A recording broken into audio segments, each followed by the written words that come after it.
peu emballé. En face, il y a donc cette génération slovaque notamment n'est pas là, Piatek n'est pas là non plus, Goralski, Rek qui ne sont ni l'un ni l'autre, de véritables attaquants. Hamsik va évoluer peut-être en qualité de faux neuf comme le disait Alex. Et c'est devant Josiak, Lewandowski, encore Zielinski dont Christine a parlé tout à l'heure, ex 2016. Il arbitre ce soir sa 12e rencontre, certain Dries Mertens du côté du Napoli. C'est la méga star de celle-ci souvent du côté de la Pologne. Un certain Robert Lewandowski qui sort d'une saison sans score dans ce début de rencontre. On va directement tenter de laisser jouer. On peut directement repartir avec une première faute. Non, oui, faute finalement avec l'arbitre.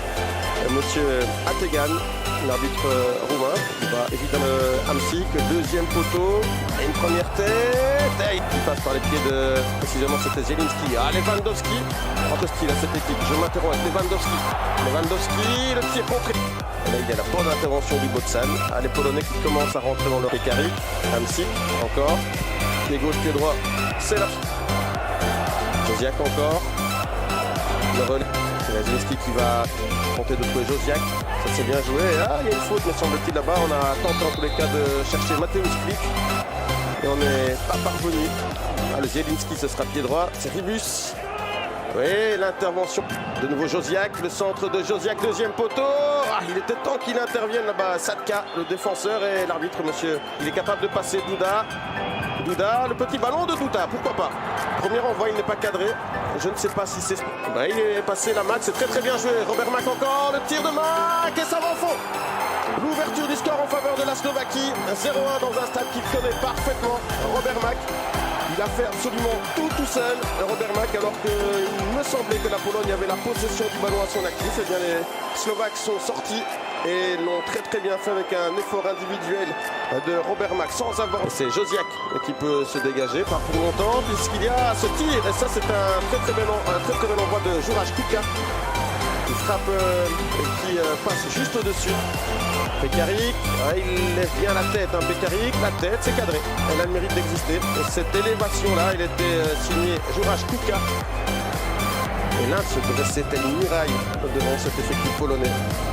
Il le reçoit. Douda, ça c'est une possibilité là-bas pour... attention, ce débordement de Ribus, c'est cette balle qui va au fond des filets. Et bien voilà, l'égalisation, ça n'a absolument pas traîné. L'égalisation de Karol Linetti. Et là, je pense aussi que le gardien peut absolument mieux faire. 46e, Linetti, on attendait une réaction des Polonais, mais on ne l'attendait peut-être pas si tôt dans cette deuxième mi-temps. Un but absolument inattendu. Et les encouragements maintenant de Robert Lewandowski, eh bien c'est Karol Linetti qui passe par là, le milieu de terrain du Torino, et de nouveau qui manie bien l'arme du 1 contre 1, et il y a une possibilité. Lewandowski, et il a pété, et le grand Yandeseli est au-dessus du mur. Lewandowski directement dans le mur qui était bien positionné. Pekarik, voilà, faute, indique l'arbitre, et carton jaune pour Hamsik n'est pas loin. Ballon de Pekar, Robert Mack. Oui, ballon dévié, tentative à la retourne, c'est goal. Un but absolument magnifique, et qui est marqué, me semble-t-il, par Araslin, avec une frappe de 20 mètres. Alors c'est Skriniar, pardon. C'est Milan Skriniar, le défenseur de l'Inter Milan, l'équipier de Romelu Lukaku, à la réception d'un ballon mal dégagé par la défense polonaise. Skriniar